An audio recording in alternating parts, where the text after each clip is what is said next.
Vashi, Navi Mumbai. Just a brief introduction I will give. He is a founder and CEO of InDrones. Praveen started his introductions to drones in early 2012 with initially a college project to build a humanitarian drone for dropping medical and food packets. He started his professional journey in drones with government, where he lead a team engineers to explore and grow the use of drones and drone data for surveying and GIS mapping applications.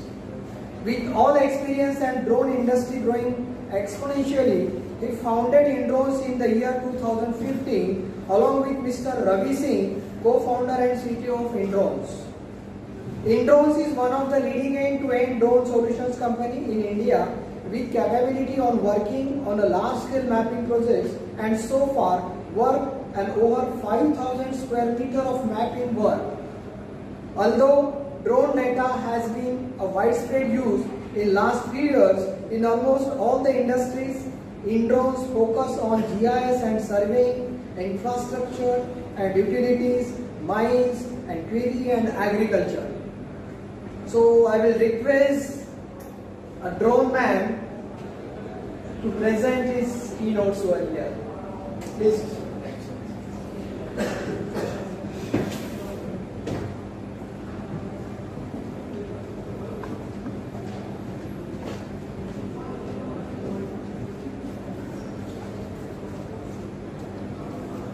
Hi everyone.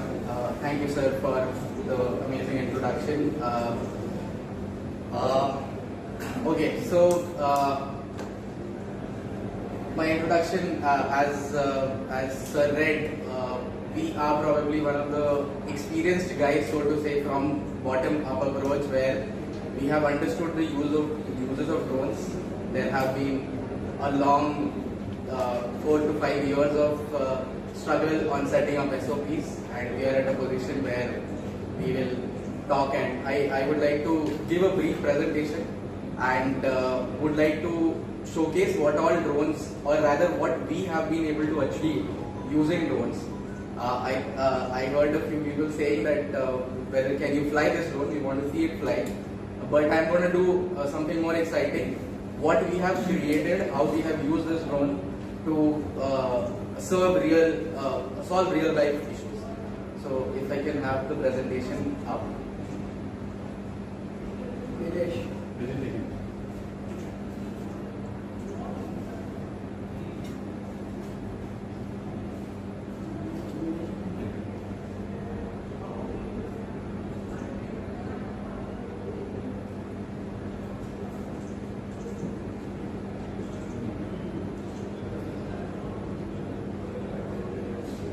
Alright, so while that is happening, I'll just quickly introduce myself so that we can skip through a few initial slides about InDrones. InDrones, as sir said, we are a 7-year-old startup now. We are still calling ourselves startup because there is a lot that needs to happen in this sector. This has been identified as one of the sunrise sector supported heavily by government right now in exponential growth potential. We Government of India also launched PLI scheme, which has boosted taken another step for drone production. This was earlier only applicable to mobile phones. The reason why we have mobile phones in everybody's hand, government's effort now is towards also expediting the growth of this market. We happen to be one of the significant stakeholders when it comes to land surveying and mapping applications. So our national mapping agency, Survey of India, has taken up a work of Swamitwa Yojana, one of the largest drone project taken globally. It's obvious because India, being such a large country, having a lot of rural population, that means the headroom to grow is that far. So under this project, all the villages are being digitized and a title, which is Swamitwa, is being handed over to these farmers.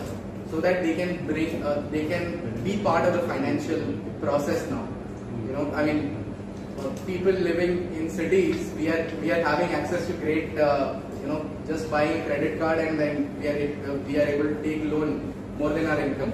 But farmers having hundreds and thousands of acres of land, they don't have access to institutional capital.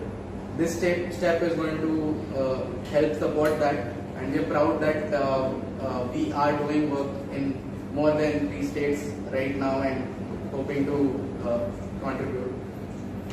I have some examples that I can share if the slides can come up.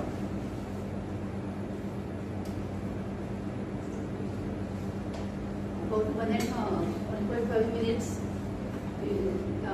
gap Okay. is there. Okay, Yeah. sure. Whatever you say. Yeah.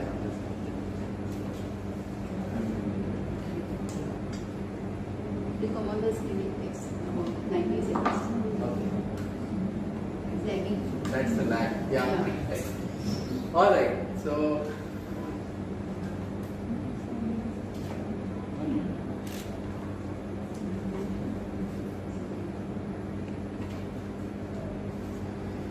Alright, so we call ourselves drone as a solution, a platform for enterprises. We have focused ourselves into commercial field. There is another whole ball game of drones which is into defense, and most of us might have seen movies where they were regularly used, but this is a different side. We can go ahead. Next. So what mission and vision, we are trying to make geospatial intelligence more accessible.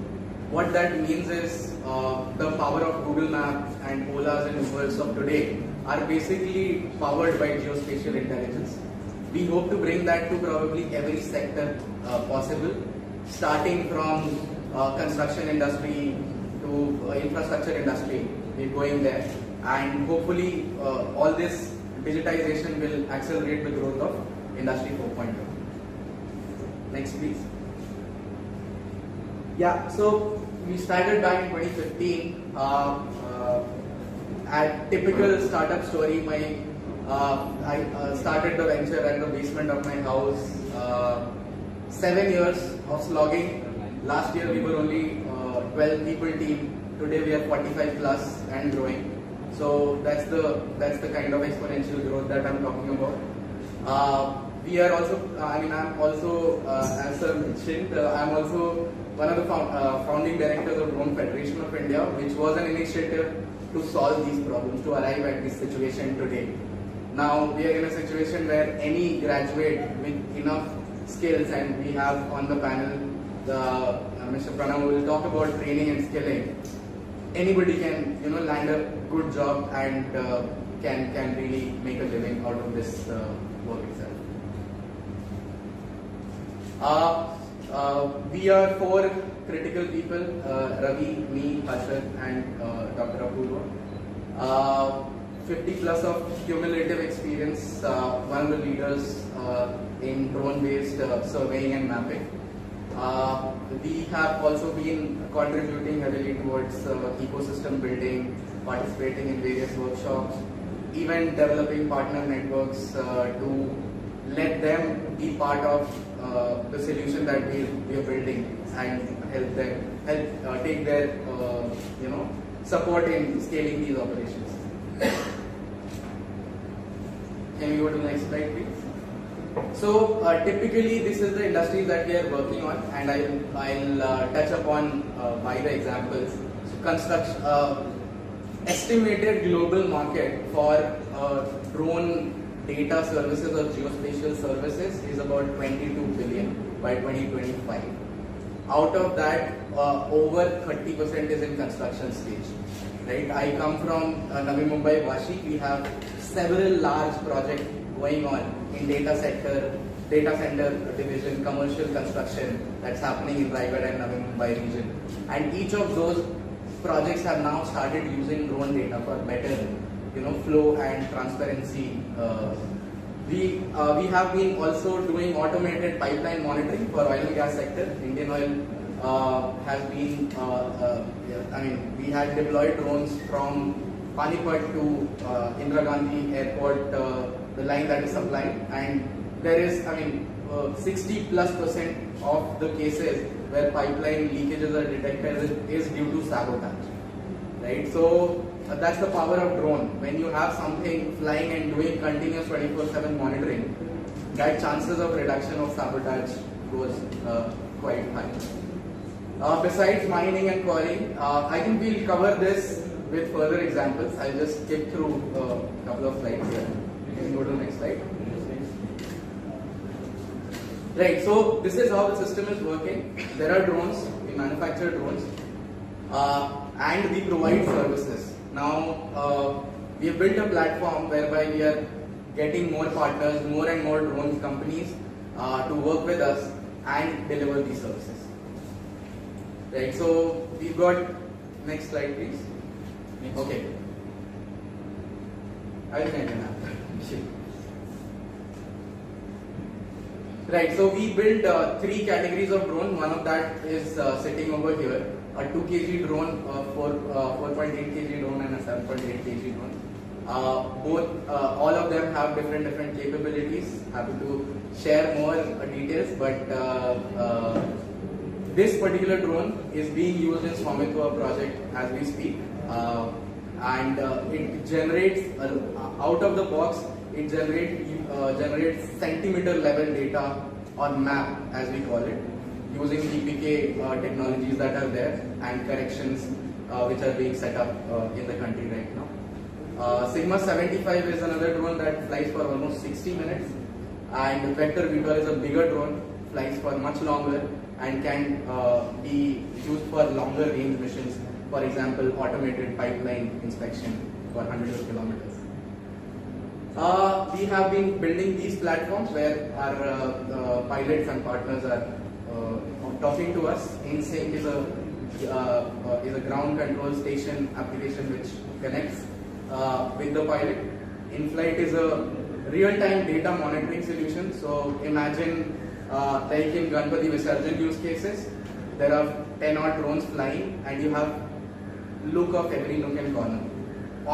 Just like how we have big CCTV dashboards, you can have drone dashboard giving you aerial imagery in time.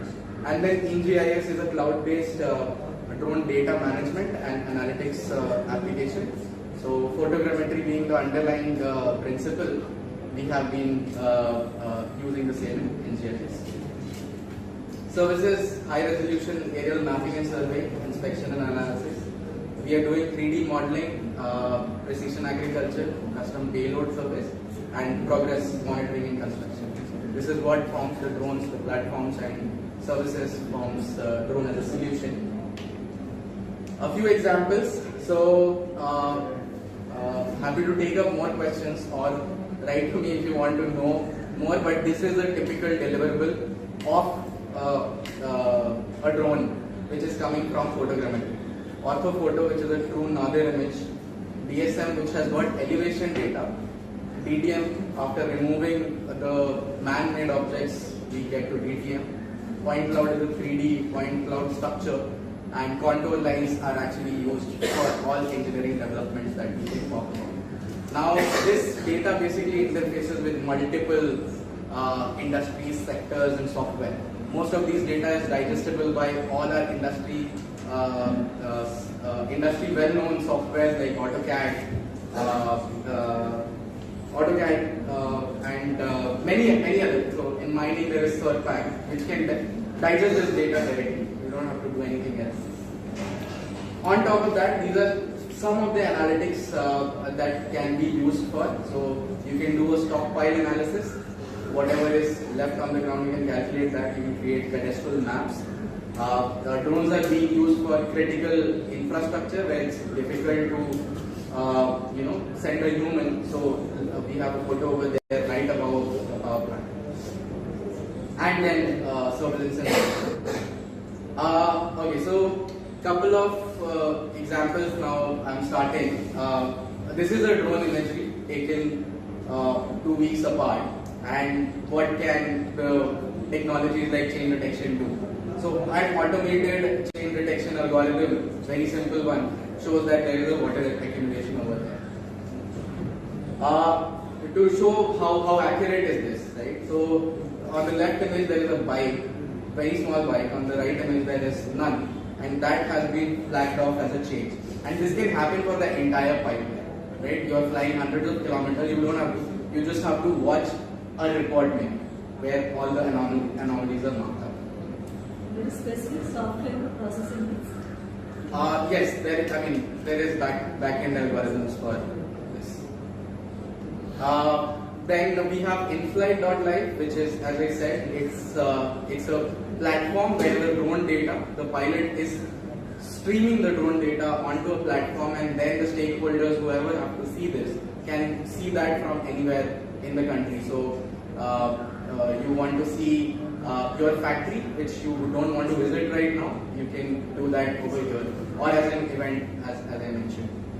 Few of our customers and testimony. Okay, so we can start with some interesting use cases here. This is Mumbai Film City.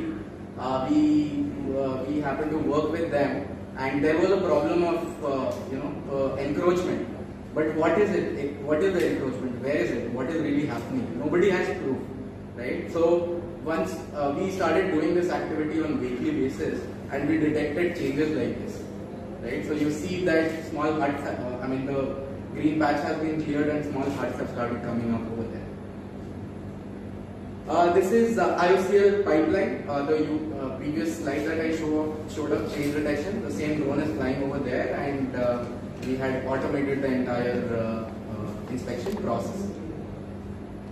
This is again a really large scale water resource department project.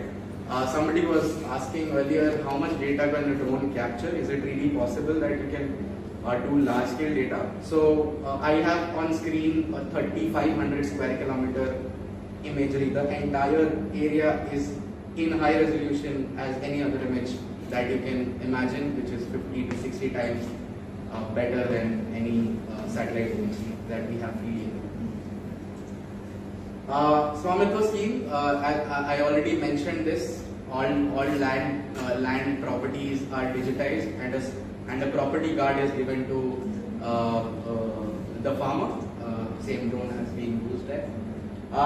We have been doing corridor survey for railway mapping. Right, there is continuous development happening over there also, and drones have actually reduced the amount of time it takes to do surveys. Earlier, departments had no other option but walk. Right now, we are able to just send a drone, and then we don't have to walk so much now. We also participated in MMRDA metros project. So line number 6. It was a complete 3D reconstruction of the site. Building, we already have the metro line, trains, everything in BIM. And now when we bring these two data together, you can study what are the interferences that you are getting. Right? If you want to clear out certain land. Most of all, the reason why this data was so critical, as soon as there is an announcement that okay, some railway line is going to come here, or some highway is going to come here, people start coming up with small things in the name of getting some sort of remunerations. This imagery, it gives you a snapshot of how your land was looking back then, and you can take the decision on that basis. Chimney inspections, I already talked about this earlier, but small marks without, and we don't do that, but there are companies out there who can even tell you the wall thicknesses of these structures. Right? They can put across a sensor, and at every position. We are doing external inspection over here.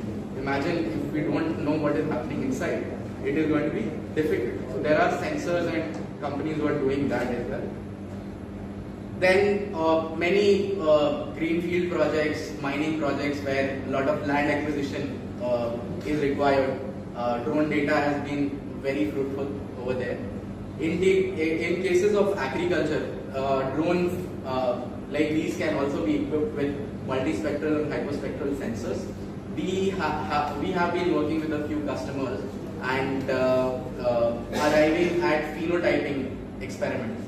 Right, so Manipur is one of our customers, and they have started building. So it started with a good partnership where they wanted somebody who can help us with drones, and they could develop these algorithms to make their seed production much better. And that is what has been happening for last almost 4 years now. This is our famous Hotel Taj, completely made out of drone imagery. No other things. We have also done that for CST Victoria Terminus. Now, good thing about this is that if you, and any heritage site can be modeled to the maximum accuracy using drone data. Now, if something wears off, something breaks, you have got a historical data of that particular time. You can probably now 3D print it and put it back again.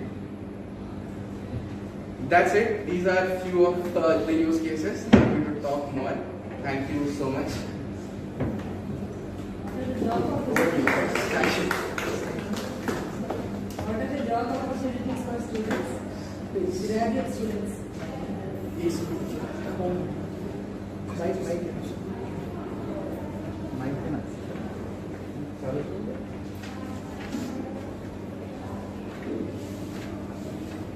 are the job opportunities for students and what would be the salary structure for a graduate student? Yeah. Should I talk from Yeah, there? you can talk from there. Okay, sure.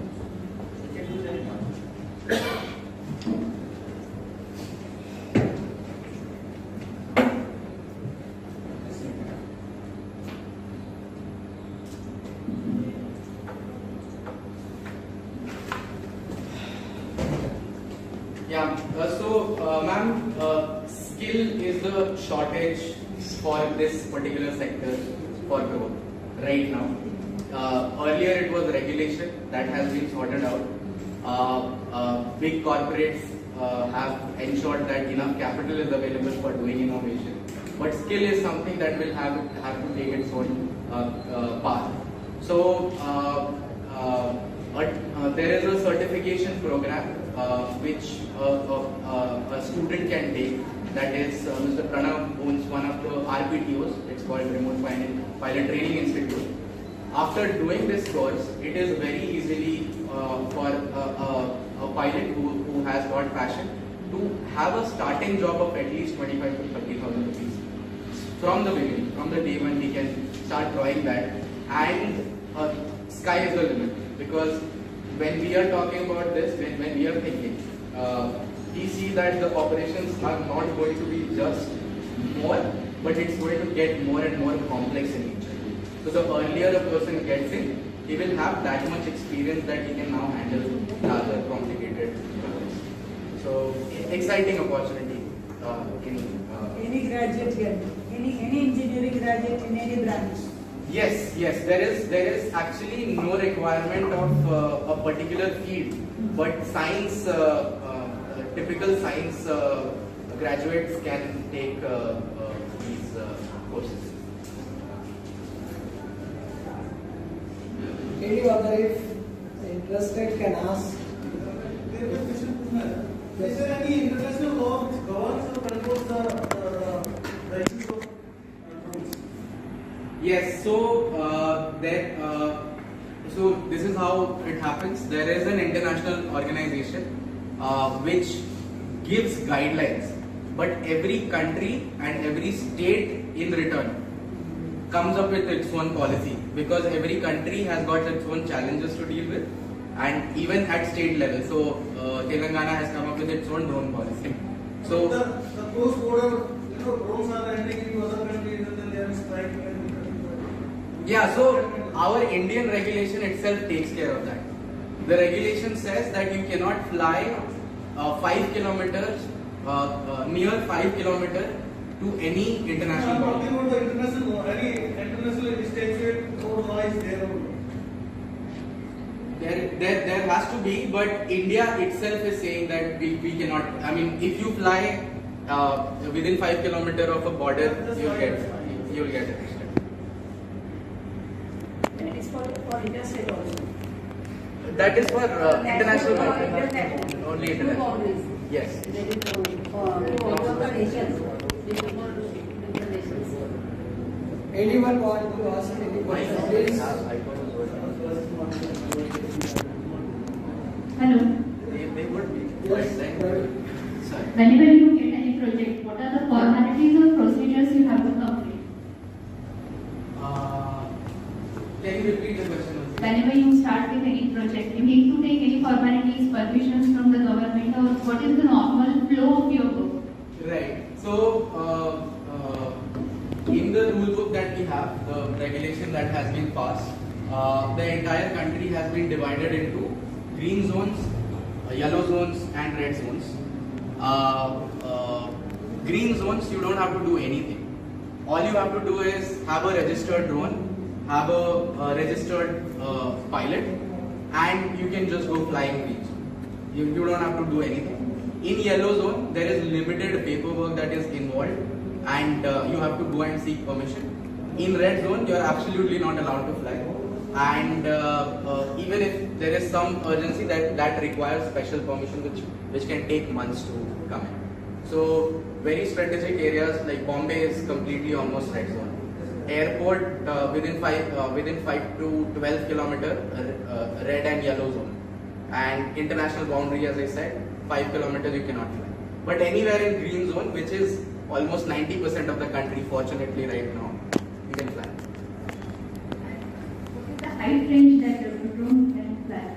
Yes, so by law 120 meters or 400 feet, and it says line of sight. You have to you can only fly if you are able to see the road. You cannot fly beyond line of sight. This will again but improve and increase. There is other processes that you have to do if you want to fly at height. 120 meter or 400 feet. Yeah.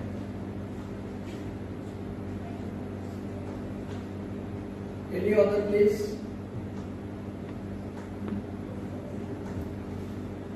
I think there is no question. Yes, please. Are there any agency who will provide pilot training for this purpose?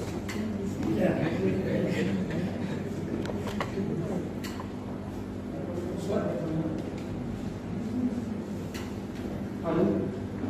What is the flight time available with this kind of with the current model which we are using? How much flight time actually you get out of it with the battery fully charged? Yeah. How much flight time you get out of it? Yeah. Considering all the payloads which are actually fitted to it, Yeah. cameras, imaging sensors and all, because transmission is going on, all the data is being transmitted. So what is the flight time you get with the drone? Right. So since we are manufacturer of this and we have designed it, the original design was for 45 minutes. That's theoretical. But the actual flight time when we do testing varies between 35 minutes to 40 minutes. Right. But at that, if it is windy, it's gonna give you lesser flight time. Also depends on how quickly or how fast you're flying. But one thing can be assured. So on this particular drone, Survey of India wanted at least 1 square kilometer captured in one single flight. That was the condition of complying to their contract. And this drone does that. That is within 40 minutes. It covers 1 square kilometer. So it also depends on how quickly you're flying. Right? If you're flying faster, you'll consume more battery. 35 minutes is practical flight time. Because I was asking because you will get a permission on a particular slot for that particular slot for that particular hour. Yeah. Okay. And in that time you have to get proper imaging, like you said, you want to capture 1 square kilometer. Yes. So that should be done within that specific hours for which you are permitted to fly. Right. No. So you're talking about previous regulation. Now it's not like that. As I said, green zone has go fly. There is no time limitation at least from regulation. If yellow, yes. Yeah. So you always take a buffer. Yeah. If your field time is going to be of at least 1 hour, you might be reserving the entire day or taking at least permission for 6 hours. But that's Ideally, how much hour you get a permission? It's up to you. It does not. It is not dependent on anything. If operating in yellow, Hmm. for how much hour we get the commission? So it is not that. Honestly, If So there is ATC no decides. clarity movement, then you can try it. No, who decides? ATC decides for the time slot. Yes, 6 hours, yes. Considering weather conditions and all. And all. It's a complicated structure actually. Yeah. It's a complicated structure. Multiple agencies are there. You just give your request. It will either be approved or rejected. Rejected, that means you have to obviously do something properly. Majorly to whom we have to approach? Right now, in all practical cases, DGCA. DTC. Yes, DGCA is the authority which is doing all these permissions and handling, answering inquiries. How much this drone cost? What will be the cost of this drone? So this drone around 7 lakhs is the cost, and yeah, that's with PPK and high accuracy GNSS. So project purpose drone when we are making, do we have to register that also? Means during the testing and that period also we have to register? Yes, there is a provision that you can get an R&D UIN, which you can just use it for UIN R&D purpose. Yeah. Then still we need to take permission for R&D also. So yeah. Every drone be registered in the model should be registered. Yes. No need of permission of the Yeah. So as I said, if it is most of the area is in red zone, but you can send a request that your ground may be made into exempted because you want to conduct training, for example. Yeah. Maybe there is a source code for Correct. Yeah. Any other question, please? My question, Mr. Praveen. Irrespective of I have seen some models over here, what about this source of energy, like battery backup, or how long it will run, and is it same for all the models? Yes. So batteries class is same. Lithium batteries are being used, but all the packs are different. And I think that's one technology that needs to evolve. That's the reason for limitation of 40 minutes as well. So lithium ion and lithium polymers are the two types of chemistries that are being used, and all across almost all the drones in the world. So whatever in the morning I started as an electrical engineer, we need the power. So without power, even we cannot run anything there. So thank you, Praveen. Here, whatever is the open surface, open to air, that is open top surface, that can be painted by color. Nowadays paints are there for solar development of solar. We can use that paint so that battery energy battery only for the battery charging. That much energy is useless for battery charging. Yeah, actually, this does make sense on larger drones. Yeah. So, like a fixed wing drone, the entire wing can be covered with a flexible panel like this. Yeah. But in these cases, there is not enough surface area. You need that. So it's But not. nowadays changing the solar technology. It's a very short is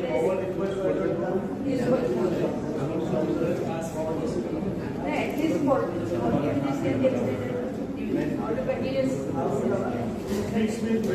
Yeah.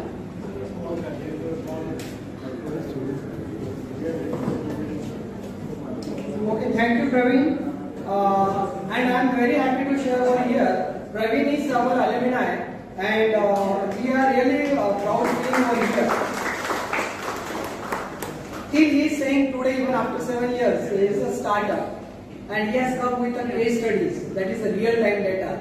So really, what is the drone and how it is flying and everything. At least in the last half an hour, everybody have been entertained by Praveen with a real, you can say, interaction with all the candidates over here.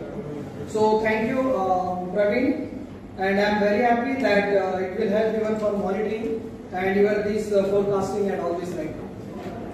Now our next keynote speech is Mr. Praveen Kumar Chitte, PBC's Aero Hub Pune. Sir is aeronautical engineer, aviation consultant for Pune Municipal Corporation, expert committee member for syllabus making on UAV for Ministry of Skill Development and Entrepreneurship, associate member of Aeronautical Society of India, first drone instructor from Pune, and developed India's first aviation gallery.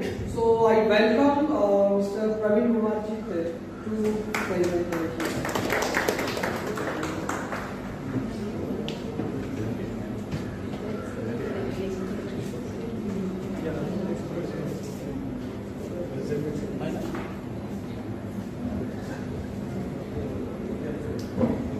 So, good afternoon all. Very good afternoon, sir. So, myself, Kumar Chitre, I'm an electronical engineer. And I directly come to the point when the presentation starts. I'm going to speak about some regulations which have been brought by DGCA or Government of India, what is known, categories, and its general applications which are going in India. So, with your kind permission, madam. Sure.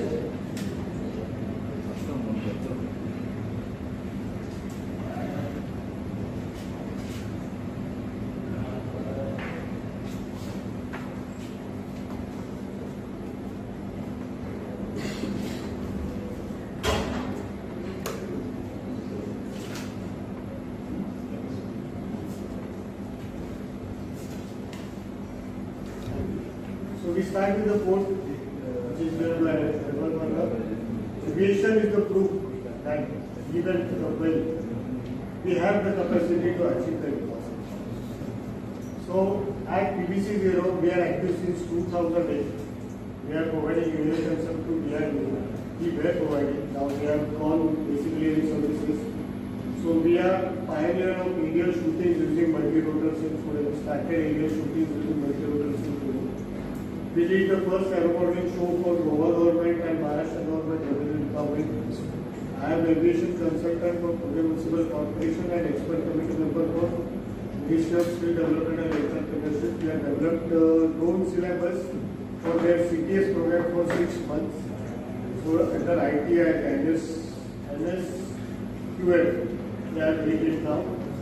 We have also developed India's first aviation museum, that is for Pune Municipal Corporation. We have done more than 350 plus technology demonstrations in school, colleges, in government and private organizations. And I am the first drone pilot instructor in Pune.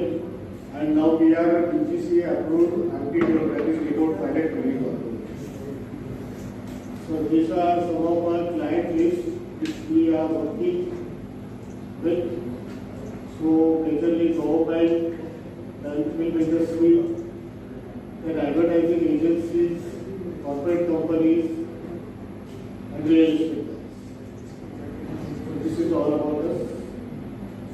So first of all, you are all welcome to the new world of flight. The drone flying is a regulatory drone. So as we come to drones, so every category has its father. For drone, the drone category, Abraham Kalem is called as father of drones. He initiated the drones. He was basically from Pakistan. Then he went to Israel. Then he developed a drone called Yom Kippur for Israeli Air Force. Then he moved to US and he developed Albatross, and now it is called as Predator, the drone which helps Ukraine to stop Russia. So due to the revolution just about drones is in front of you, that drone has changed the scenario of war. The war was easy, everybody was knowing that Russia will take over Ukraine, but it is happening in another way. So these are the drones. So drones, as everybody knows, now the sir sitting here, the video sir. So he is also having an unmanned system. He is an unmanned video system. So the whole setup he has kept it and he is just operating with the, what you can say, from the ground, not at the system. It is the same thing. Drones are unmanned. That means no man is on the board, but it is operated from the ground. So it is also called as RPAS, Remote Pilot Aircraft System, Unmanned Aerial Vehicle or a drone. So as per rules, drones are being defined and August 21 rules were formed, drone rules 21, and they were formulated by Ministry of Civil Aviation, and the regulatory body defined was DGCA, that is Director General of Civil Aviation. So they have defined the drones in following categories.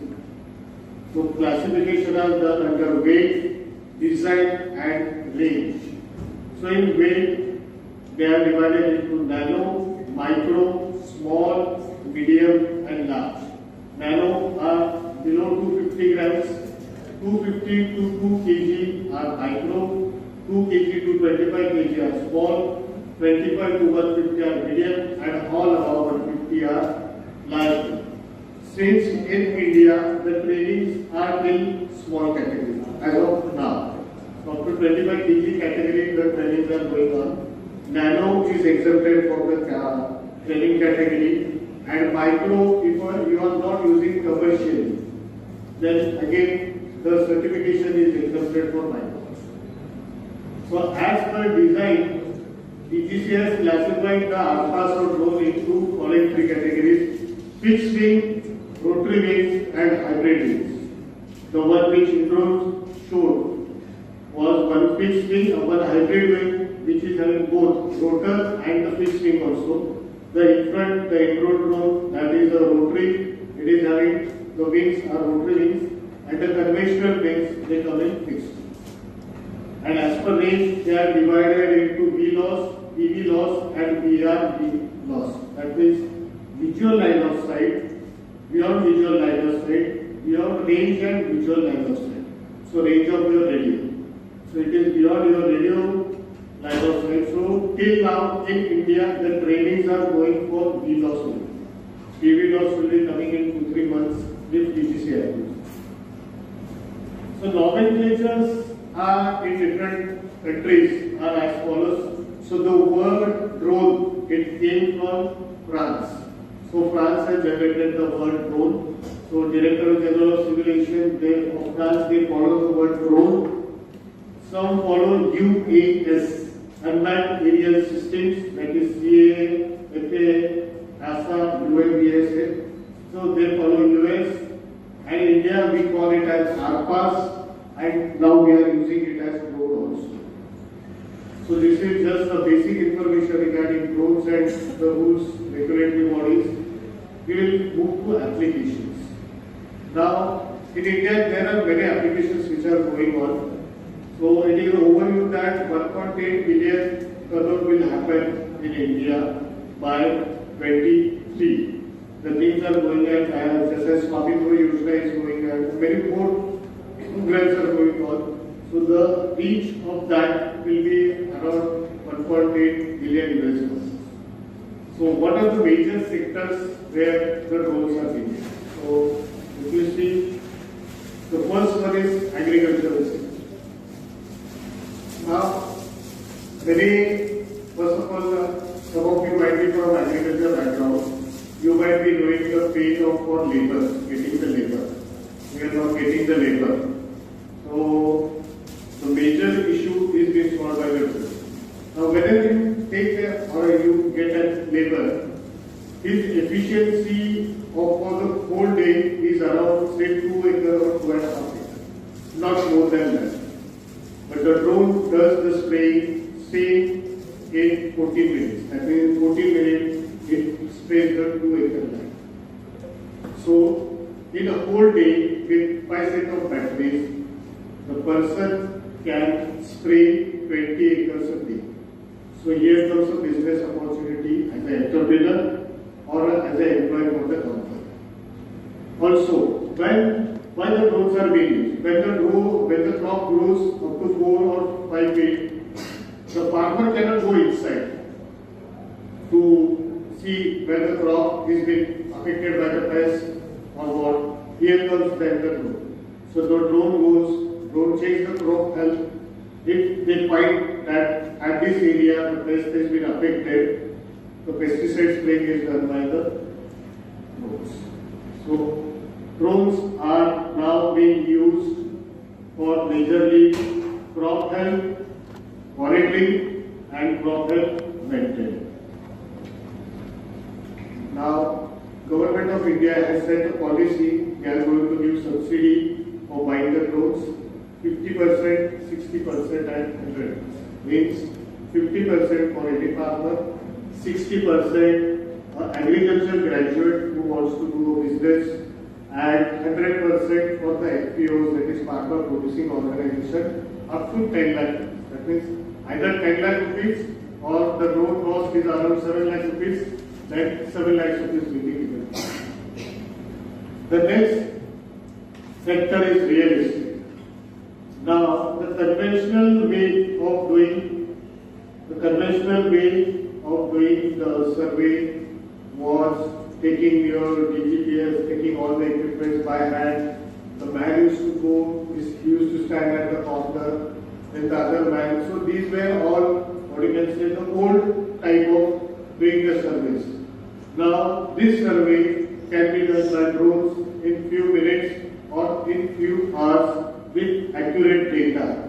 And data after processing can be handed over to the architect, and they can do the three-dimensional analysis of whatever their further needs. So again, drone in this field, you can be an interpreter or an employee for the company. Then one of the major sector is engineering project.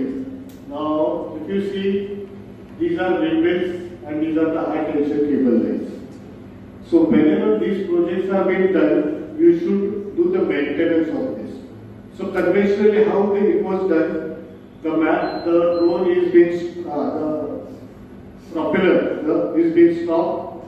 Physically, man goes up, flight bit, and by his vision, he physically checks it and gives the report, is it okay, or there is crack or no crack. Now this is not the way the inspection should happen. Then drone came into picture. Within an hour, the whole windmill, the drone does the inspection, they took the photographic images, it is then passed to the post-processing unit, and then they process it and they find if the crack is there or the things are going good. The same way here in high tension cable, thermal imagery is majorly used to identify the hotspots. That means if there is any damage, any current loss is there, or anything wrong is going on. So, and this is not a single time use. It is always periodic. That means if you get a project, it is not one time. It is a periodic project. So quarterly or monthly, the inspections are carried out. Then this shows that the business in drone is easily possible. The next one is environmental conservation and monitoring. Now this is the jungle which we did a project or a pilot project was done in the VEHICLEUAV jungle of migration of deers from one place to another and studying their reproduction system and how they are taking care of their babies. So it was done for 20 days. We used to fly. The environmentalist was with us. We used to fly daily at 8:30, 10, 12:30, 4 and 6:30 and 8 o'clock. So this is a thermal imagery of the same. So that the study was done by the environmentalist. Our job was to give him the vision. Same, if you see the tree plantation is being done and development of the trees is being monitored by the drone. So are the trees growing well? Is any tree damaged? So this is being done again in a different part of the area in Maharashtra. Similarly at backwater we did the same thing for the flamingos, the mining study of the flamingos from one place to another at again a good area. You can be an entrepreneur or you can join the company who's doing this. Law and enforcement, now these all things are common to you. Police are using the drones at different locations, majorly for public safety from the large crowd, then at seashores, then at time security, they are using it, and the highly restricted areas. So they are using the drones, they are monitoring the drones. Similarly, military is using the drones for monitoring the surveillance. Next one is search and rescue. This example is from US, that the guys were lost in a jungle and at daytime they were not able to detect. So at night the drone was sent, they identified the thermal things, the hot bodies, and then they were found and then they were rescued. Similarly, if you see this drone, so these drones can be used at seashore. If anyone is drowning, the drone goes, it drops the inflated tube, the droning guy will catch the tube and then the rescue team will go and rescue it. So this is where again drones are being used. Geographical mapping, now as Mr. Praveen has told, he has done a lot of the surveys for this. So finding out the iron ore, magnetic ore, aluminium ore, coal mines can be done easily using the drones now. Shipping and delivery, last week only our state minister has given green signal to start shipping and delivery following the drone rules. In other countries, the shipping and delivery has already started. In India, they will start soon. Now, a far most interesting thing, that is swarming of drones. If you have seen the 26th January celebration or 15th August celebration, swarming of drones, that is flying more drones together, making different figures. So this gives the encouragement for the tourism sector. So now this will be coming to what you can say, high-end weddings also, these things will happen. And again, drone will be commonly known to the people, again creating a job opportunity or entrepreneurship in drones. Next, the drone which made common, special events. Special events, wedding, marriages, birthday events, where the drones are being used in a large scale. This is an unorganized sector of drones, but it is making 40% of the revenue of India in drones. Similarly, for film and television industry, now in each document, in your normal daily soap also, you will see the short for 10 seconds, 20 seconds, the drone shots are being generally used. Now this is from the Maharani web series. This was done for MTDC project. It is Aurangabad, Devika Mukara. These are realistic shoots. So for films and television, drone is now an integral part. So there are a lot of sectors where drone can be used. So the scope is in front of you. Similarly, there are different sectors such as military applications which we generally do not disclose here. So military applications are there, archaeological survey is there, now insurance claims are being done by the drones. For example, if any building has fallen or any part has been fallen, so the drone goes, it does the shoots and that shoot is now used as a legal source for claiming. Then weather forecast is being used to predict using drones. In COVID period, this is a good example. In COVID period, the drones were used as a sound system, aerial sound system, which was giving information to the people where the area was crowded. For example, in Pune, the Dattawadi area was there, so we did a lot of things. In Dharavi also, some other drone companies from Mumbai, they did these things. So this is the future. So the manned things will be always replaced by the unmanned things, and the unmanned things will be used for the manned things. So this is all about drones and its applications. These are some of the companies which are working in drones. So in drones name is not here, but in drone is working very good here.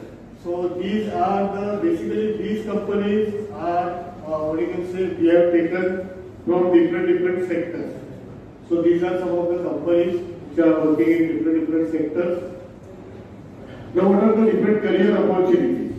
So you can be a remote control, remote pilot, aircraft system pilot, or an instructor, or an R&D engineer, or on-field support, or assembly engineer, back office support, analysis, or IT support. There are a lot of opportunities in drone sector. So to become a ARPAS pilot, what do you require? So DGCA is the regulatory body. They have given some guidelines who can become the remote pilot aircraft systems pilot. So eligibility criteria they have given 18 years to 65 years. You should be 10 pass from a recognized board. Now why 10 pass? So the focus of our Prime Minister is the drones. Every village should have minimum 5 drones and 10 pilots. So in making that process, where the drones will be majorly used? So majorly will be used in, if you see in civil, it will be majorly used for farming. The pesticide spraying, the analysis. So in that case, the minimum criteria they have picked as 10 pass. But if you go for mapping and all that thing, you should be, to understand the knowledge, you should be a graduate person. Then Indian valid passport. You should have a valid Indian passport. Now what passport?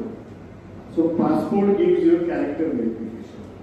Because drone comes in a what way we can say it can be used in a anti way also. That we say terrorism way. So in order to monitor because Aadhaar card we can't say it as a character verification. So for character verification, valid Indian passport is necessary. You should have a medical fitness certificate from your local practicing MBBS doctor and an Aadhaar card with your mobile number link. Now, as per curriculum, it is a 5-day session. The 5-day session contains classroom. It is a 2-day theory and 3 days practical. So 2 days theory, it is of 14 hours. Then in practical, you have simulator training, know your RPAS, and then your actual flight training start. So there are 3 exams. One is theory exam, second is simulator exam, and after the final exam. So theory exam are multiple choice questions which are being from the syllabus which is being taught in 2 days. So if you do pass the theory, then you go to simulators. Again, simulator is why you should get acquainted with the remote control system and the drone. You cannot go directly on flying point. So once you do your simulator training, a simulator test is being conducted, and post that, once you pass the simulator test, you go for flying, which is of 4 hours 30 minutes, and then your 50 minutes test is being taken. If you finish the test, then you are being awarded a certificate from the RPTO, and within 2 days, a digital certificate comes from the digital support of DGCA. So DGCA has made a platform called Digital Sky. So Digital Sky is a platform made by DGCA which issues the certificate for you. And all your information is available on Digital Sky platform. These are some of the basic rules. You should know that every pilot should have certificate for flying any commercial flight routes for any commercial activities. The training should be done from the DGCA approved RPTO. Permission should be taken online through Digital Sky platform which they are building up. It is not fully built. So till now, what they have given the exemption that you can fly in green zone. But when you are flying in a green zone, if you are in a crowded area, you should intimate the local police station. So every district collector has given the rights to take decisions about it because the platform is not digitally available. But if you are flying in a non-crowded area, you are easily permitted to fly up to 400 feet when the drone is in your visual line of sight. The nano drones are exempted from this. Nano drones are exempted from all the rules. Then, as Pranaji has told about green, yellow and red zones, the red zones are the zones which are defined either as defense area or your airport or what you can say, the ports. So these comes under red zone. Yellow zones up to 200 feet you are allowed to fly, and green zones you are allowed to fly 400 feet. So these are the rules, and they will be amended in coming years. The validity of the certificate is for 10 years until you do not misuse it. If you misuse it, it can be get cancelled. So this is all about drones, the basic regulations, the applications, and the pilot things. Thank you. Thank you.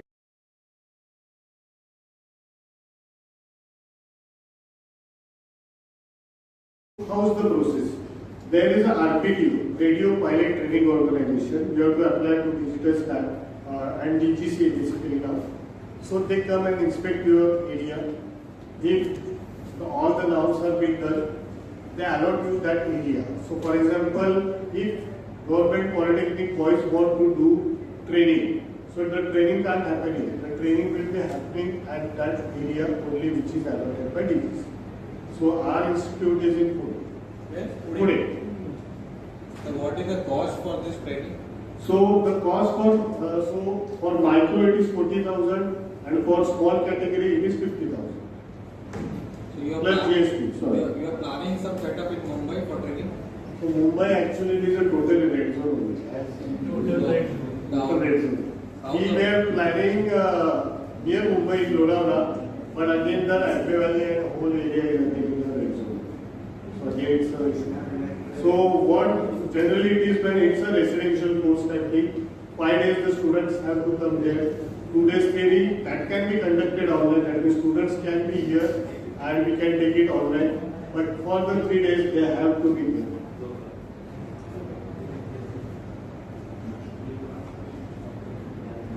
Fine? Sir, when you fly the Yeah. drone, because of the wings and all, means airs are there. So what about the damage caused by that wings, sir? A damage caused to drone or Maybe some other disposal when it is going up, the airflow is there. So it may damage some part. So who will be responsible for that? Accidents. accidents, okay. So the pilot is responsible for that. It is the same how you drive the car. It is same as that. If it is a manual error, it is a manual error. So the autopilot has a data which he can process again. He will let you know who has done the error. Pilot has done the error or the drone has done the error. So drone has insurance. It also has the third party insurance also and the whole insurance also. So in that case also, license can get cancelled? No. So it will be investigated. It is not that you have flown it has damaged something and your license is cut. Always there is an occurrence report to be made. You have to write all the data, how the process happened. This will be submitted to DGC. DGC will evaluate it and then they will tell the error is done by the drone, the pilot or the third person. Generally, this type of error doesn't happen. The pilot error is how if he is flying on the farm and if the drone doesn't have a collision detection, then he will go and hit the tree. In that case, this is the pilot. But the license won't be cancelled. The license won't be cancelled. But if he does any illegal activity, so if he is flying in a red zone without taking proper permission, then that activity is punishable. Accidents are not meant for cancelling, but to prohibit illegal activities, these things are. Any more questions? Thank you.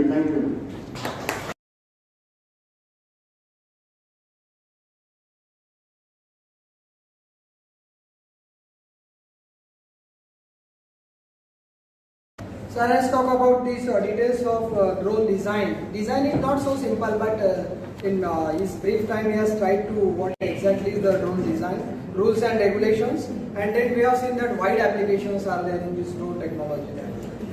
Subsidy policy, especially for the farmers, which is a major part of our India there. Then I like this environmental conservation and monitoring there. So even that also we can do. And many other applications are there, sir, as even show the companies also, which companies are manufacturing these drones, and then DGCA policy and all this right now. Thank you, sir. A nice presentation over here. Now next keynote speech is by Ms. Gitanjali S. Mahmunkar. She is a research scholar, Department of Computer Engineering, Dr. Babasaheb Ambedkar Technological University, Lonere, Raigad. She is working on geospatial data analysis using deep learning, and madam has 4 publications. One, deep learning techniques for geospatial data analysis. Then another is a mapping and change detection of mangroves using remote sensing and Google Earth engine. Then comparison of various deep CNN models for land use and land cover classification. And the last one, that is a deep learning model for black spot classification. So I welcome Ms. Gitanjali. Please.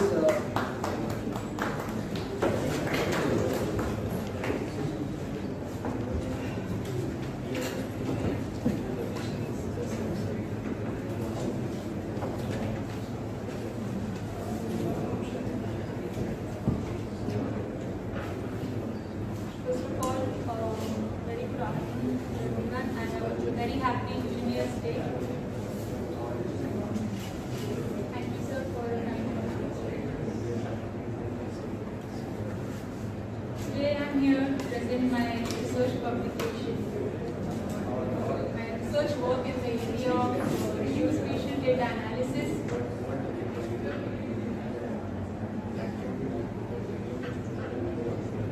Geospatial data analysis using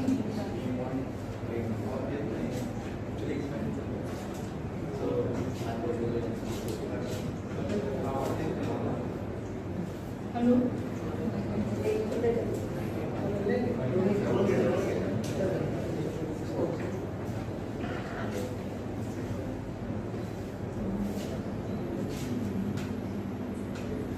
In today's presentation, I would like to give a brief overview of my research work in the area of geospatial data analysis, the different techniques that I have used for the data acquisition, and use of deep learning algorithms or techniques for analyzing this kind of data, and how drones could be applicable in this area is actually my area of interest, and I am lucky enough to have attended this conference and heard few of the drone experts and have learned a lot.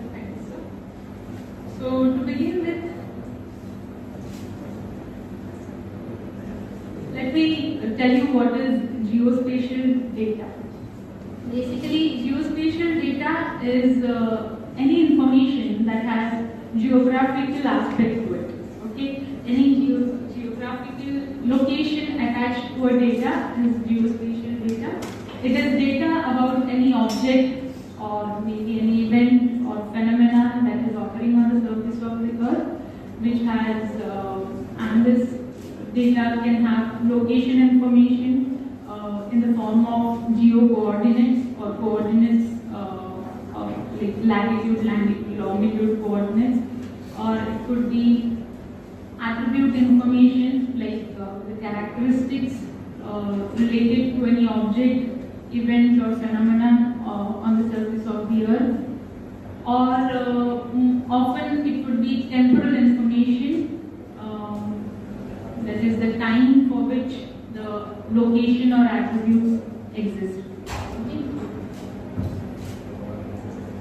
Now, the basic geospatial technologies include geographic information system, that is GIS, or GPS that we all commonly know, and remote sensing.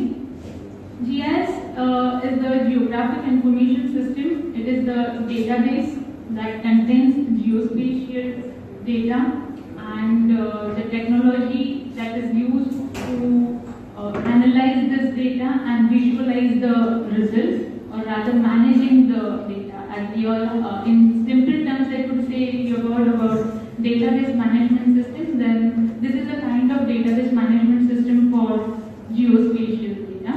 And there are various GIS systems available in markets, like commercial or open source GIS systems available, like QGIS is the open source GIS, and others S3 or MP, we have ArcGIS. These are commercial ones. Okay, I have used Google Earth Engine also as a GIS for analyzing my data during my research. Then GNSS, that is Global Navigation Satellite System, is a general term describing the describing any satellite constellation that provides position and positioning, navigation, and timing services on a global or regional basis. Okay, and GPS is the most you can say prevalent GNSS that we all know, Global Positioning System, and the GNSS of for each country has its own GNSS, and the one of our nation is IRNSS, which is now called NAVIC since 2016. It is Indian Regional Navigation Satellite System. It is owned and controlled by Indian government rather. So it is called NAVIC because it helps in navigation kind of thing, you can say. So the full form is Navigation Indian Constellation. It is India's answer to the GPS system of America. Then remote sensing is a widely used technique to observe and acquire information about objects on the surface of the earth. Basically, the principle of electromagnetic radiation is used in this case to observe or analyze or get information or capture images. In case of satellites, it is for capturing images of objects on the surface of the earth or areas to under study. Okay. Other emerging technologies is obviously the one that we are discussing today, unmanned aerial vehicles, that is drones, which is a cost-effective alternative for the other remote sensing technologies. Drones and the remote sensing with unmanned aerial vehicles have found applications in various areas as mentioned in the earlier speeches, like precision agriculture or military applications are also there in case of drones, and other civilian applications like for you can say delivery of goods or disaster management systems. We use drones, right? Now, my area, as I said, is geospatial data analysis using deep learning. So, what basically is deep learning? It is a subfield of machine learning which tries to emulate the human working of human brain in artificial context. Okay, the artificial neural network basically forms is the fundamental element which is the of deep learning, and it consists of an input layer. Okay, then there is a hidden layer where actual information processing goes on, and then you have the output layer. Okay, and deep learning has found wide application in analyzing geospatial data because it reduces the task of data engineering, okay, as compared to machine learning.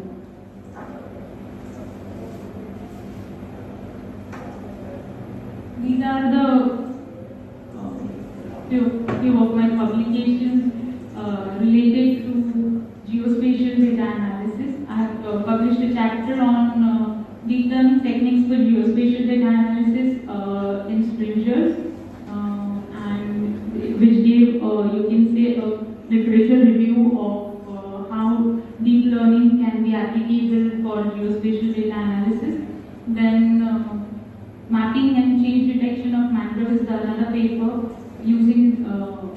remote sensing and Google Earth engine, which has been published in a conference, ICT for SD, and that is sustainability development, as Dr. Abhay was talking about in the morning, and a paper on comparison of various DTE models for land use and land cover classification was published in a conference in IfqcO31 2021, which received the Best Session Paper Award also for this paper, and has been published by Springer. And last one is basically the second and third paper is the other one in which I use satellite remote sensing, and the last one is deep learning model for black spot classification, which has been published in a journal, International Journal of Performability Engineering. So the one that I was talking about, mapping and change detection of mangroves using remote sensing and Google Earth case study. In this paper, I have described the mapping and change detection of mangroves for mangrove coverage in the Raigad district of Maharashtra, as it covers about 40% of the total mangrove coverage using remotely sensed images. Now, what are mangroves? They are basically shrubs found in the coastal region, which are basically their ecosystem which protects the coastal region from tropical surges and storms, and have ecological importance.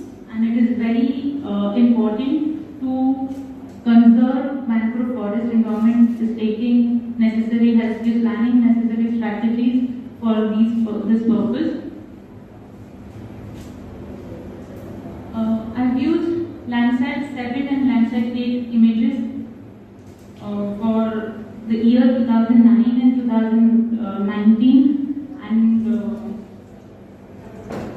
such composite images were created for each of the year in Google Earth engine. This was the GIS that I used. I imported these images and then worked on it.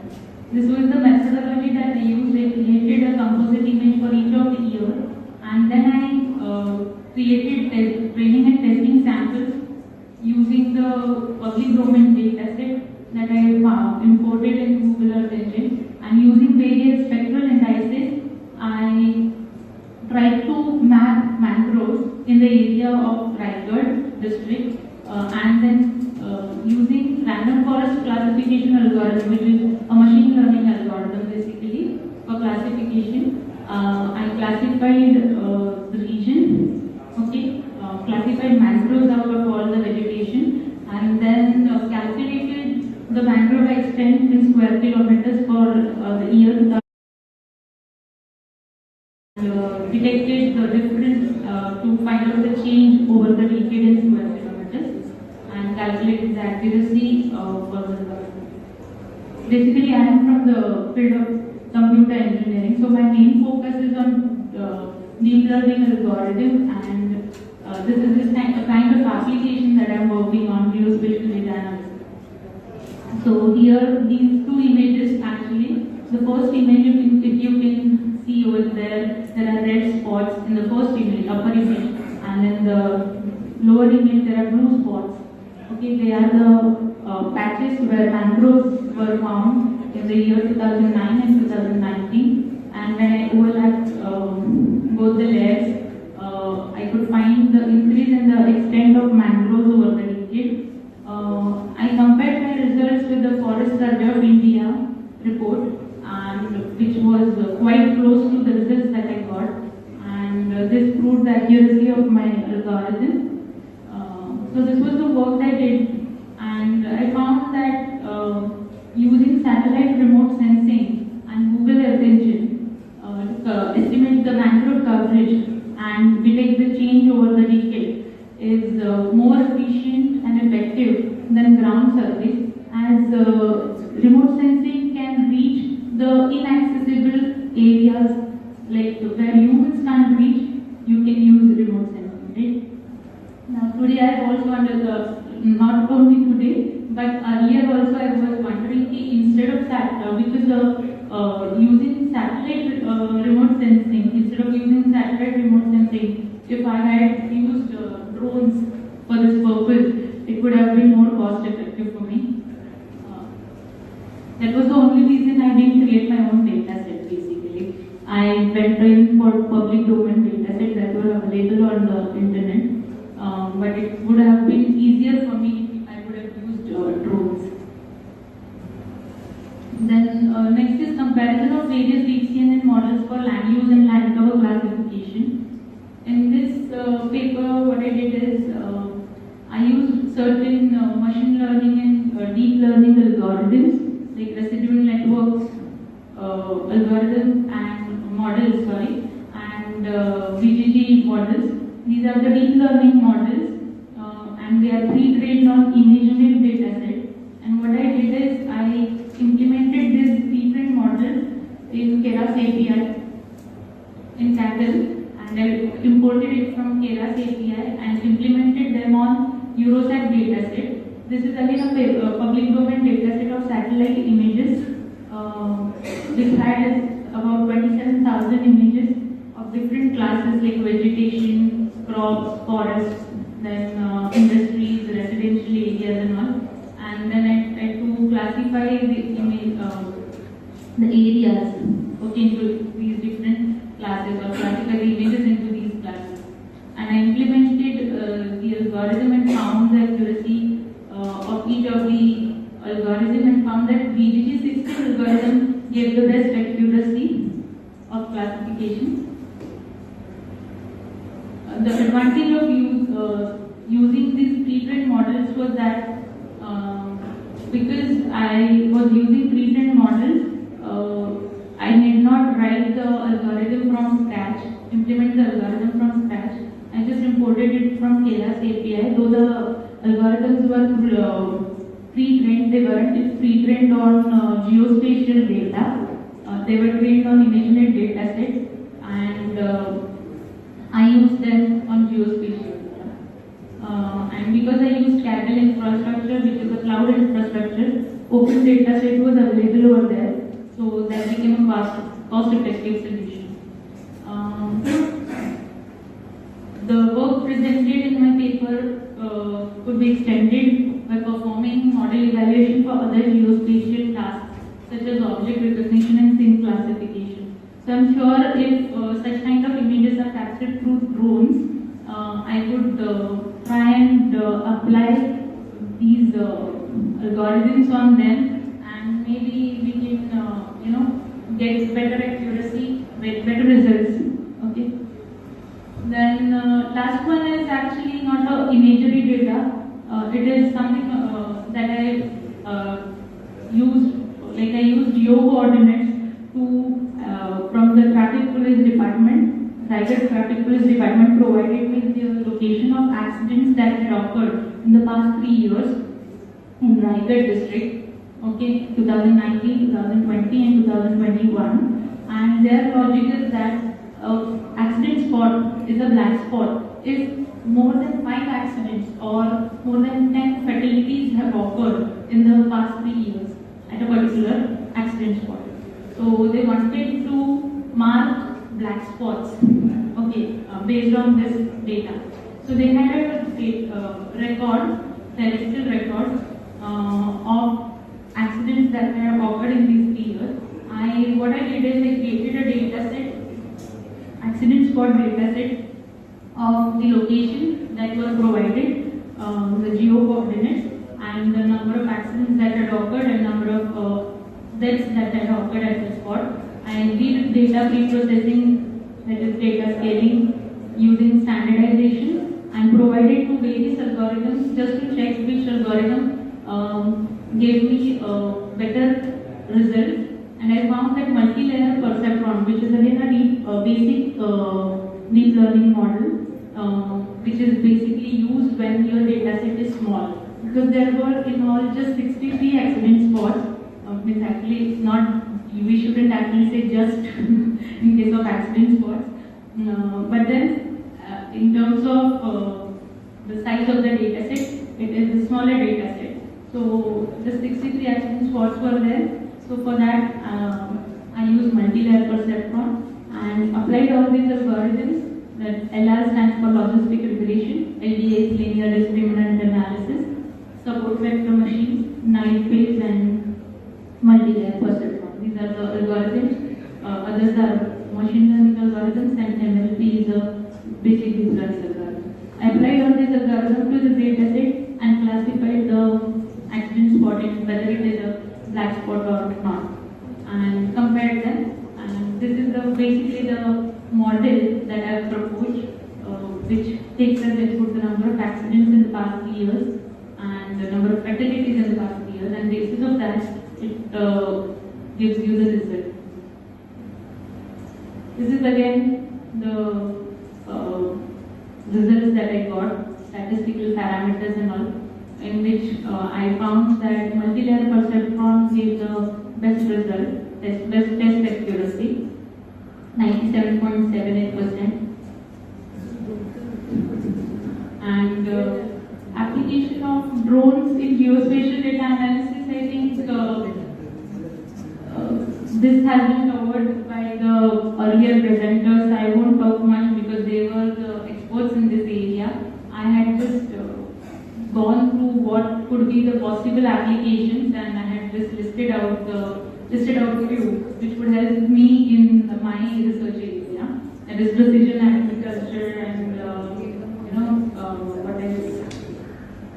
transportable gadgets which can map out geographical data, then traffic monitoring, surveying, mapping, etc. And using different accessories, we can gather data in a more cost-effective manner. So I conclude that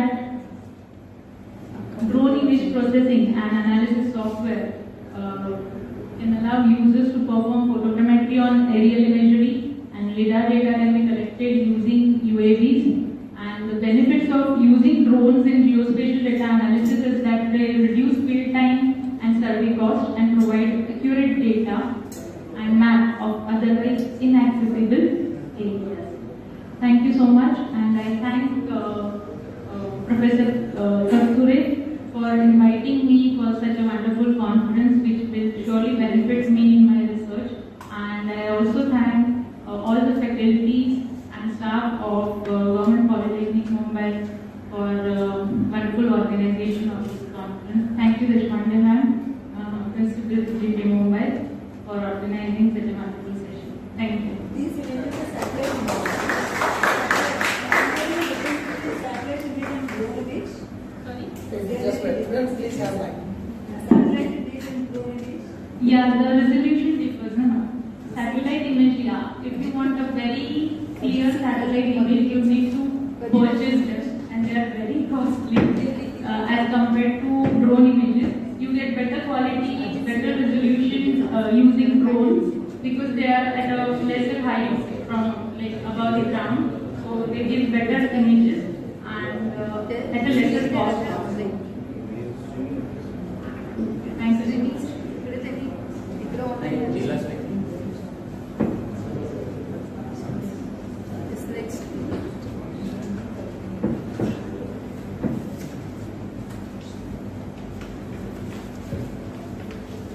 Thank you, Vidhanjali madam.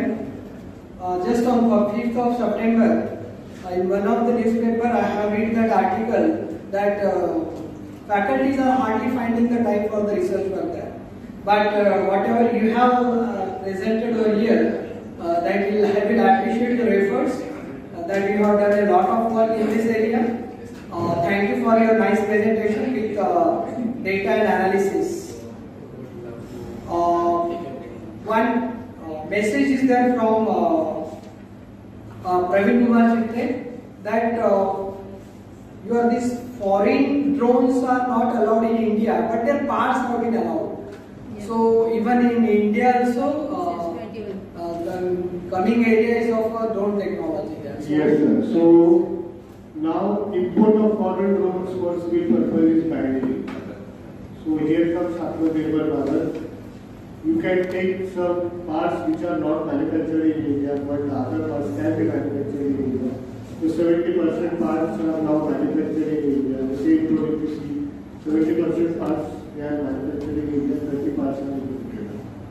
So in order to promote Indian culture, Indian sector, Indian industry, the Prime Minister and the Minister of Education, they have taken the decision of banning drones, foreign drones, not only Chinese, but any foreign drones are now banned. Thank you. Thank you. Thank you, sir. Now, last keynote speech will be presented by our Mr. Devang Gala, who is CEO and co-founder of Egan Innovative Solutions. Mr. Devang has completed his graduation from KJ Somai College of Engineering in Mechanical Branch. He has started Egan Innovations in 2016, one of the early startups in drones. Worked with Indian Railways, MRITC, NTPC, Welspun, Adani and Reliance. And looking to his personality as a youngster startup, even he has done the projects in India, Bhutan and Nigeria. So I welcome Mr. Deva and please present your statement.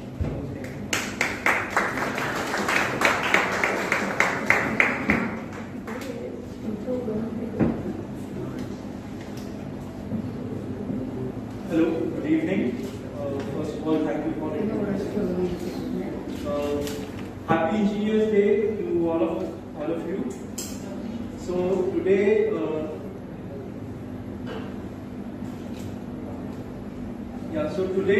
I am speaking with respect to the industry. Most of the applications have been informed by our senior. So Praveen is our senior, so he started before us. After that, we started, and as today morning when I was hearing the speech by our Dr. Wag, so he mentioned that think for the betterment of the world. So here's what we are doing actually. So we as a company are using drones as a tool to collect the data and then process the data and get valuable insights. So as an engineer, our role is to solve a problem. So there are multiple problems we'll discuss. I'll just go through applications which drones are used.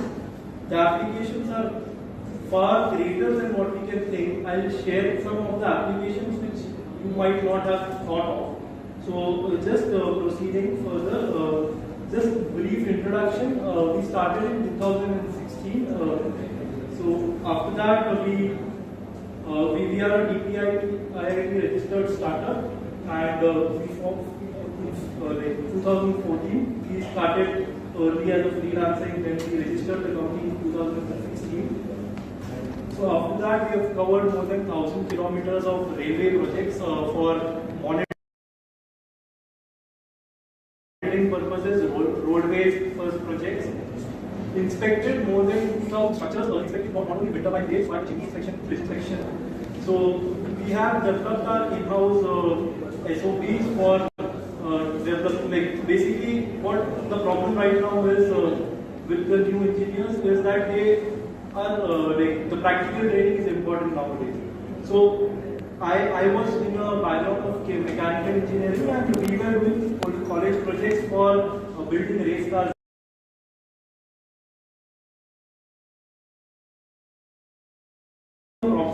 In the industry. Generally, theoretically, it is not possible, but when we interacted with the industry, we get the problem solving IQ has been generated by that. So, I would encourage the Education Institute to have an industry linkage where the students are either in the form of internship or the form of collaborative approach, where they can actually understand what are the real problems industries are facing, or what are the problems which needs to be addressed. So these are some categories of drones which we operate, multi-rotor categories. Some of them are for inspection purposes, some of them are for the purpose of having spraying drones, or some for survey and mapping industry. So fixed wing aircrafts or hybrid aircrafts. I'm not going into the details because it's already been discussed. So these are some of our services. Majority of the services are already discussed, like infrastructure inspections or monitoring, archaeological survey. I'll just go through some other stuff which has not been discussed here today. So large scale projects, these are survey mapping projects of the district, entire district or entire state. So these projects are far more accurate than the satellite survey. If the satellite survey has a resolution of 1 meter or 5 meters, this particular has a resolution less than 10 centimeters. Even 1 centimeter in some of the cases, where some of the projects that the resolution required was 1 centimeter also. So if this particular area, if you understand, it is an area of survey of approximately 250 square kilometers, which was completed in less than 15 days.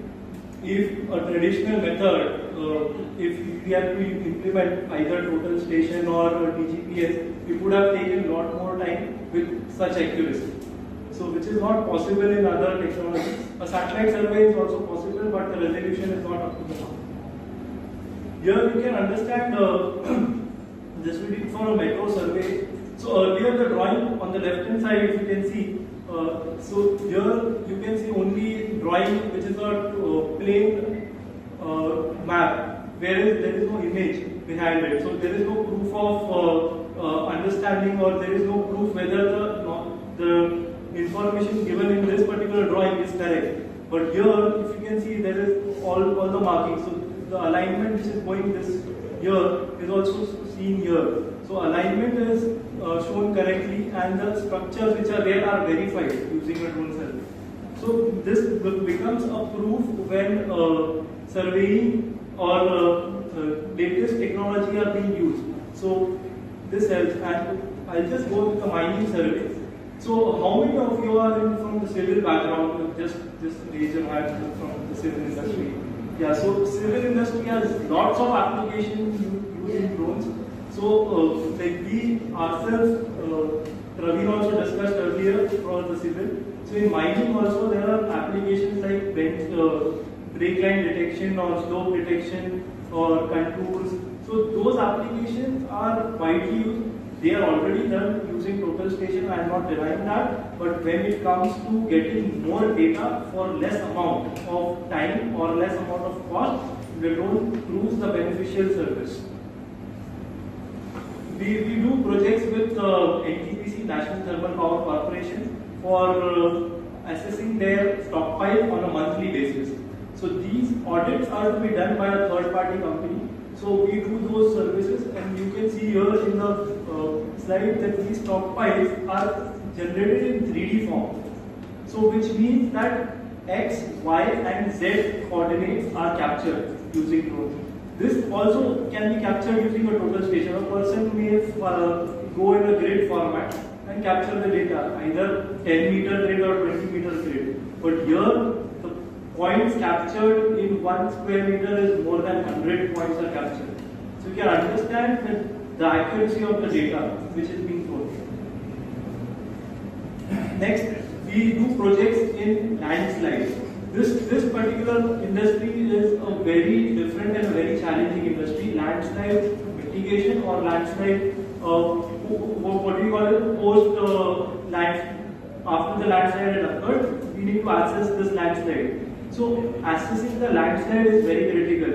No surveyor can go on that particular landslide spot to identify the slope or to identify the length or to measure the width in a traditional method. But drones prove here very advanced solution and very cost-effective solution. So this particular landslide, this is a height of more than 70 meters with an angle of approximately as steep as 70 degrees. So this particular slope cannot be addressed by any other technology, but drones prove here as a most effective solution. So combined with the geologist and the topographical survey data, the landslide, the slope can be calculated, measurements can be calculated. This entire data is in 3D. So X, Y, Z can be calculated here. These are the contours basically showing the landslides. So we have done more than 40 to 50 landslides in India, more than 30 to 40 landslides in Bhutan. Bhutan being a very, the soil or the strata in the Bhutan is very coarse, or I can say it is magnesium, so it is very prone to landslide in the northeastern regions also. So those areas, this particular service we offer.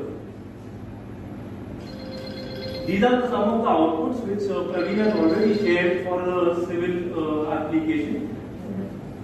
We do railway and roadways monitoring. We do projects with Indian Railways. This particular bridge you are seeing is the Prabhadevi bridge. This is the Prabhadevi railway station.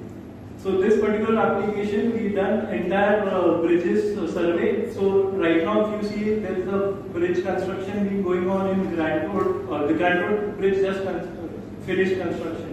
VEHICLEUAV bridge is going on. So all those surveys are being carried out using drones. We come to inspection. So in wind turbine inspection, we have inspected more than 2000 megawatts of inspection, which is equivalent to 2000 blades we have inspected using drones. So this particular inspection, if done manually, requires more than 2 days of holding the blades in a particular position, or the power is lost. We do this inspection in less than 2 hours. So using drones and these inspections. So now what has happened is, in India, nobody is aware about the data being generated using drones, the capability of data being generated. So this particular data, if you see, it has small cracks, or this is the gel code which is damaged, or these are the vortex generators that are damaged. These are some of the gel code damaged again. So these applications are there. But when it comes to the education institute, so nowhere this is being taught. But this is very important in the case of structural inspection. So I would request the academia to have such curriculum where with presence of power we can give the data for research purpose, and the data can be same incorporated as a training module basically. So we have this data and this data can be shared. So we have more than approximately 200 to 300 turbines which we have inspected. So huge amount of data can be utilized for training this application. Solar panel inspection, hotspot detection can be carried out. Change detection, power line inspection. These applications are already discussed. What I would recommend is generating a workflow or generating a knowledge platform wherein a student or anybody can, in this particular domain, can use this data to identify the defects. Basically, we in the industry face challenge right now because nobody is aware about this particular defects.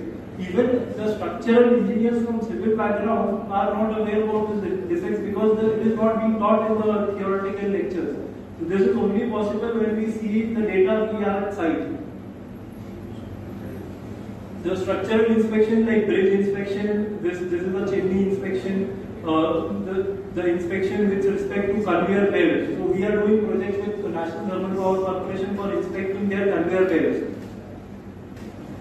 This is the ultrasonic testing equipment, a sensor attached to a drone, so which can be used for measuring the thickness, the wall thickness. This is widely used in tank inspection. So these are the applications which nobody would have aware right now, but these are the future applications of drones. These are the internal indoor inspection applications which are done for a tank inspection or oil tank or vessel inspection. These can be carried out. So these are the spaces where a human cannot access easily, or if they want to access, they have to build a scaffolding. But in case of drones, it can be easily done. So I would not say that complete inspection is possible, but a preliminary inspection is done so that we only have to access or send a person to a specific spot of damage. Even AC vent. Sorry? AC vent. Yeah. So this particular project is a project of these are the bird diverters which are installed on the power lines. Actually, you might not have seen these in states, but some 433 kV lines have bird diverters installed. So this particular installation is done manually. So So a person with a rod will put this bird diverters. These are basically to divert the bird. So this is also done using drones. So we install bird diverters to more than approximately 200 bird diverters installed. So the next is the drone delivery, which is widely known, so need not be discussed. Precision agriculture is also one of the for spraying or measuring the crop health or accessing the soil data. So these are some of the clients which we have done projects for. It includes government agencies, it includes the private sectors. We also done a project for Gift City, which is the entire city survey to be done using drones. So I would also like to share some more applications just which are not a part of the PPT. There are submarine applications. Submarine applications are also there. Yes. So submarine, like inspecting the submarine is the part of structure. So I would like to share some projects like there is a company named Snoot which does install GPS markers on the whales. So they are using drones. So that particular is an application which is not known. The application of creating 3D platform for gaming. So right now if you see children are playing gaming and that gaming has a 3D space. So that 3D construction is done using drone database. So there are applications for other entity inspection which are non-destructive inspection that is there. So that is the future of inspection. So preliminary inspection needs to be done using a drone, and post that maintenance team can do further inspection. There is a possibility of inventory management using drones. So right now the inventory management is done by a person manually. So a drone can be deployed which will fly autonomously during at least 2 to 3 times a day and to count the inventory. Barcodes can be scanned. So those are the applications. So the other applications include the archaeological segment, wherein we make the 3D models for conservation purpose. For example, Gateway of India, if you have seen, there is an open model available on SketchUp done by SIAR. SIAR is a body which makes 3D model for the monuments which can be, which are very important, like Taj Mahal, Gateway of India. So those models are 3D constructed. Drone applications for delivery. If at all, I want to just say one application which we received is for power line installation. So for a new power line to be constructed in a hilly terrain, a drone needs to, a drone was deployed to carry a string of thread to each of the power line, each of the power pole. Those poles, once those threading is done, after that they pull a huge thread, because that is not possible manually in a hilly terrain. So that is one more application. Bullet train project, if you had heard of, uses a drone survey for the application survey.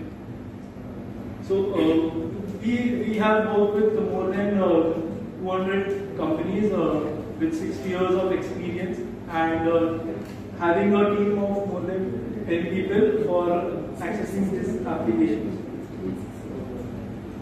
So I would just like to end the slide with the opportunities are endless. Are you ready to fly in? Because right now we lack, as I mentioned earlier, we lack industry collaboration, or the IQ of the students is not up to the mark. So we want the students to be thinking in a problem-solving manner, not just theoretical or just. I don't understand, like just with I'm getting a salary paid, so I will work this time. That is not the case. If you are solving a problem, that will create a impact in the society. So that's what out-of-box thinking is needed. So thank you so much. Thank you once again for inviting me. It was really my pleasure to speak about this.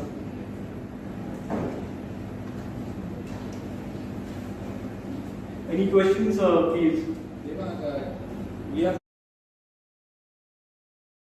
data is big and cumulative. So you are planning for preparing like a server or backup, the data bank of drone. So right now we already have a data backup. It is in national policies there for the drone data. Not right now. You are planning for that.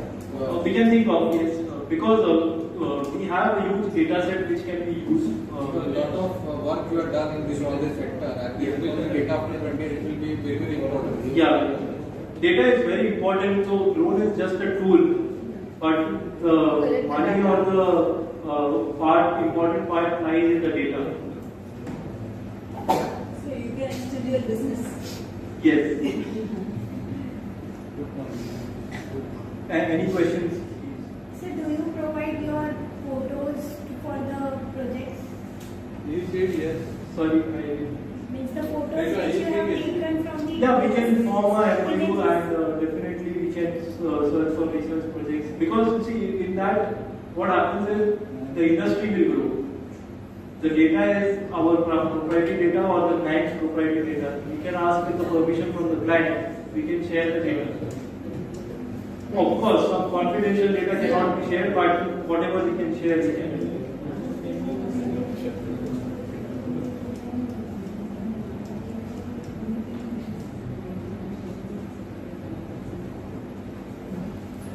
Thank you so much.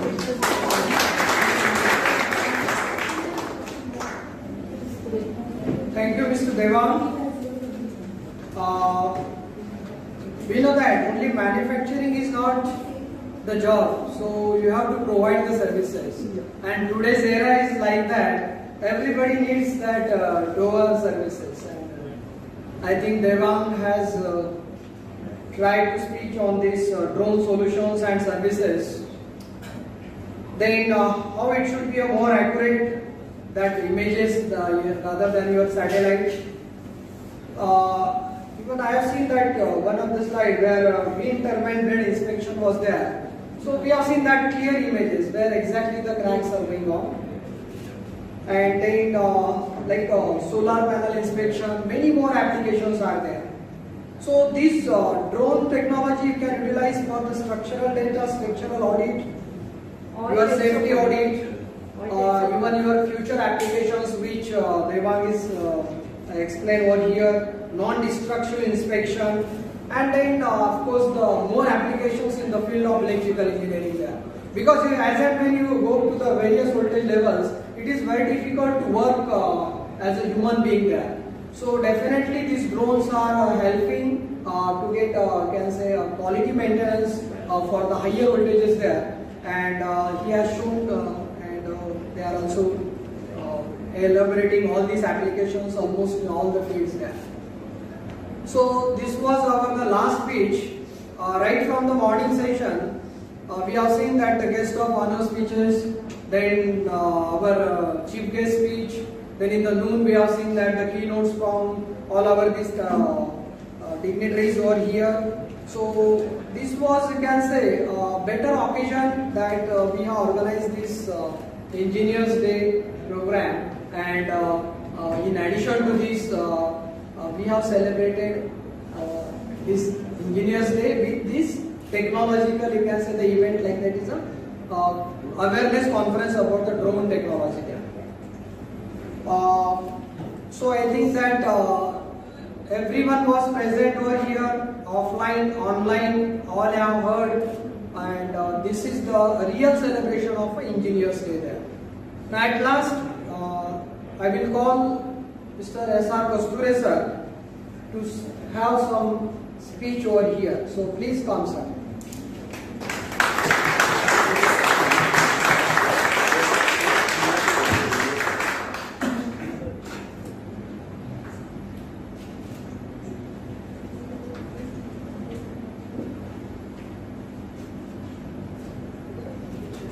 They did communication.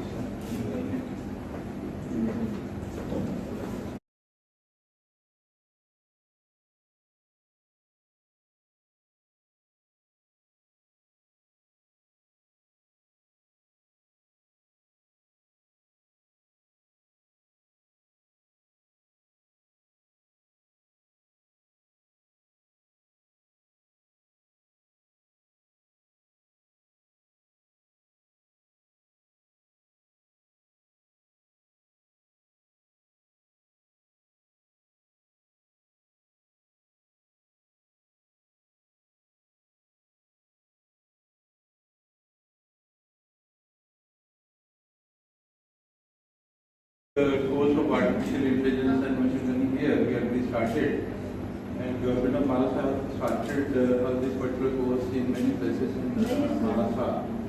So definitely we will be using the help of all the people's the dignitaries and the companies that have been. Ma'am is already doing the work in deep learning.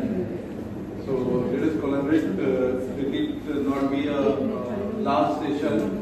Let it be in a group, and we continuously following you now. And let us come together because research and development has to happen, cohesively. So thank you very much, and thanks for the session. This video, as I said, actually we already started commenced some activities here in campus, and one of our drone was there, and it was 6 months back actually we made, and it was walking in the sky. So this is a continuous activity, and we'll start this activity professionally in future along with you people. Thank you very much again. Thank you very much. Thank you, sir. So even in our institute also we have started. So this is just for all our dignitaries and the audience. And right now I will request Kumoli madam, please conclude the program with vote of thanks.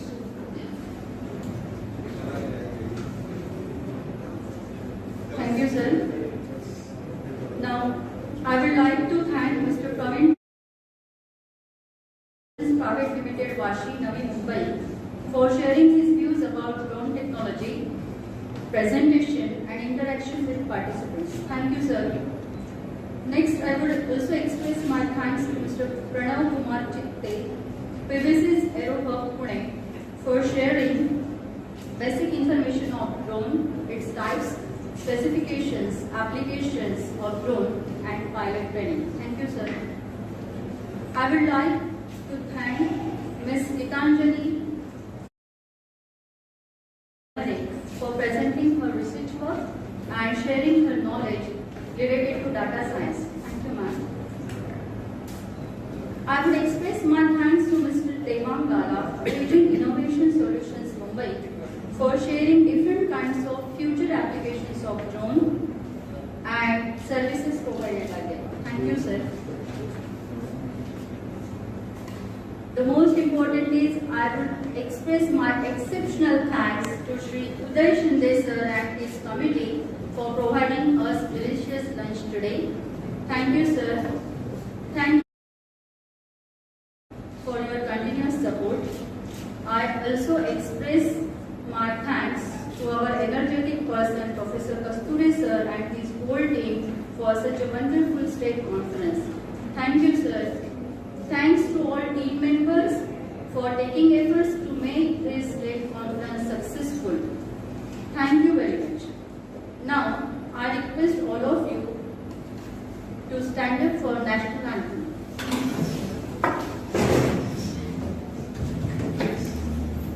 Jana Gana Mana अधिनायक जय भारत भाग्य विधाता पंजाब सिंध गुजरात मराठा द्राविड़ उत्कल बंगा विंध्य हिमाचल यमुना गंगा उच्चल जलधि तरंगा तव शुभ नाम